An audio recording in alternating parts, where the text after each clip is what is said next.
But I think you're making progress when you're consistently finding deer in new locations, right? Because that's what you're doing. Yeah, I'm new all over the locations. place. You're not in one spot sitting in the same area.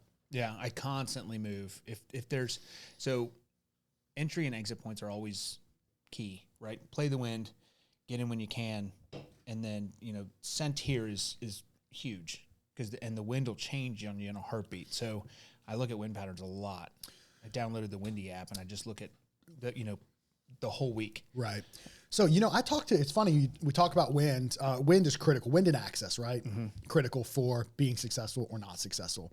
And I talked to our buddy Joe Kalashewski a little bit. Yeah. And his approach is pretty good, man.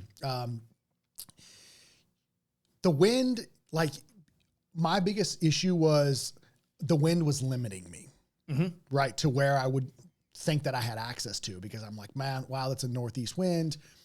I can't access this portion of the property. I'm never going to be able to hunt it. And his approach was, man, sometimes you got to just take chances and see. Right. If you don't know where those deer are coming from, you're never going to know if you don't get into there. So that was one of the big things I took away from him. And I've kind of applied that, and I've hunted I don't want to say a lot, but a little bit more than I typically do early season this year. And same, I've been in a lot of deer. The hunting hasn't been great. But I've been more consistent in seeing deer and being a little bit more aggressive with this on the property that I just didn't fully comprehend yet. Sure. Yeah. Without trail cameras, yes, it makes it super difficult. So I know that one of the great spots where I goofed on that buck was I can't get in there unless it's a southeast wind. Right. And I know because that's the direction that they're all coming from. I had 3 does and that buck all come in on the southeast side. And this is for North Carolina. Yeah. So it's there's no way to get in there unless you play that wind. If it's a northeast wind, it's going to go right into them. You're never going to see them. Right. That's just the way it is. But then, like in Kentucky, it didn't matter.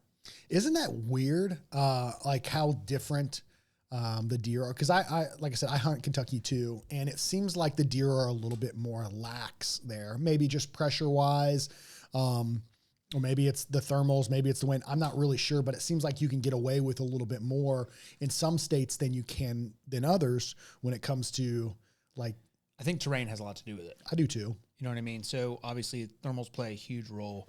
In the morning, everything's rising. In the evening, everything's falling. So with that in mind, in the evening, since that's primarily what I hunt early season, I'm trying to get into a bottom, like a swamp bottom, because I know my thermals are not going to go anywhere higher. And if this animal comes to me, they're coming down to me.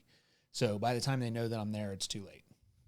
That makes sense. And then the wind, if you play the wind right, it's going to swirl at a bottom anyways, because it's coming over, a ridge or a hill or whatever you want to call it, a ditch line. In our case, it's going to swirl when it gets down there. So you just do your best to stay out of it and, constantly check it. That's the glory of moving in a saddle, is I can just kind of move around the tree and use the tree to block a little bit of that. But I hunt in the ditches. Yeah. The micro terrain here is more what you would call it, I guess. Yeah. But in Ohio, Ohio, it's pretty windy there all the time.